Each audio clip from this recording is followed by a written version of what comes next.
When I was in university, I took 6 classes every semester. I was doing a dual degree, and I was stubborn enough to believe I could finish everything in 4 years if I just worked harder than everyone else. That meant my life was essentially split between lectures, my internship, and studying. Sleep was something I treated like an inconvenience.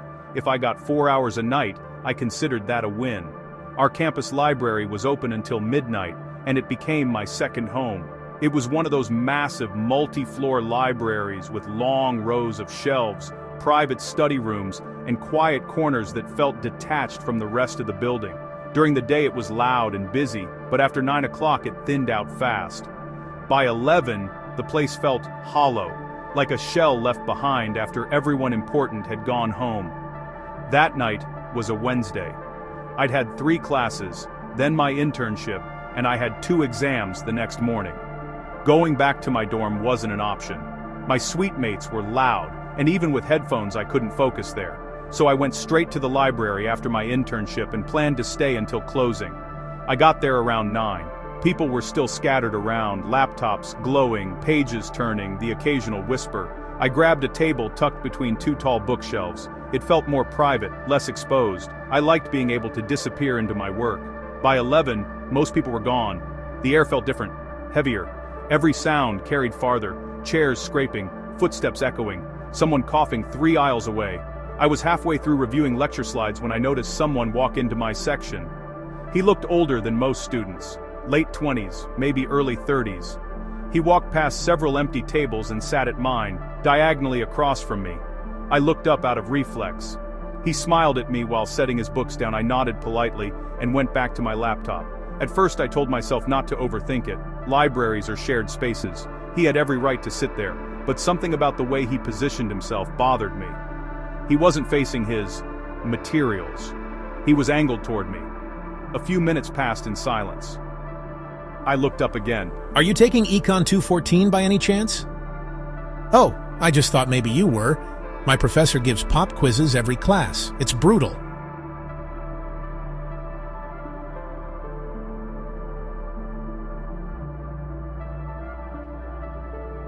I tried to focus, but my attention kept snagging on the awareness of him. I could feel his eyes on me. When I glanced up again, he was smiling, not with his eyes, just his mouth. By the way, what's your name? Chelsea. You have really blue eyes, Chelsea. That's when the discomfort sharpened into something colder. I asked him who his economics professor was. He paused too long before answering.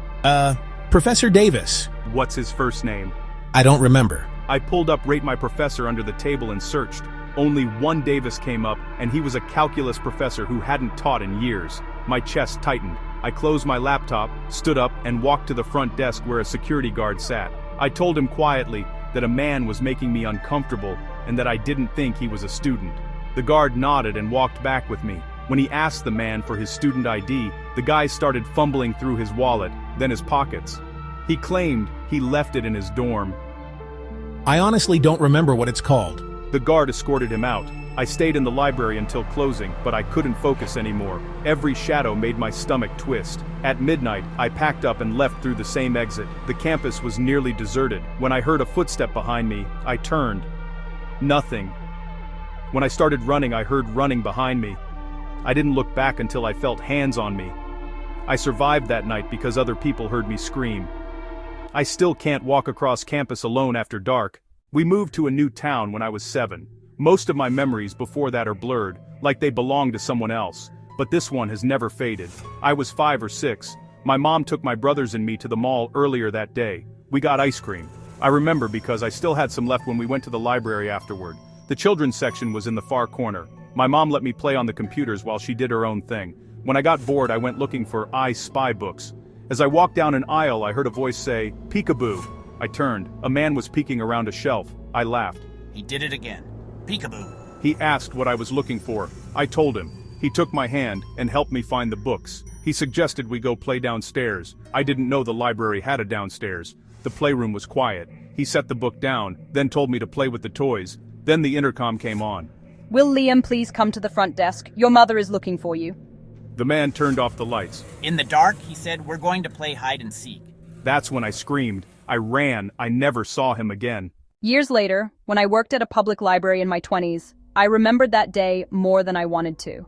I worked night shifts, closing time, locking up, being alone in a building full of shadows. One Friday night, after everyone left, I heard books falling, then growling. I found a woman in a nightgown throwing books, making animal sounds. I locked myself in the office and called 911. When I opened the blinds, she was inches from the glass, smiling. She sat down and waited for me.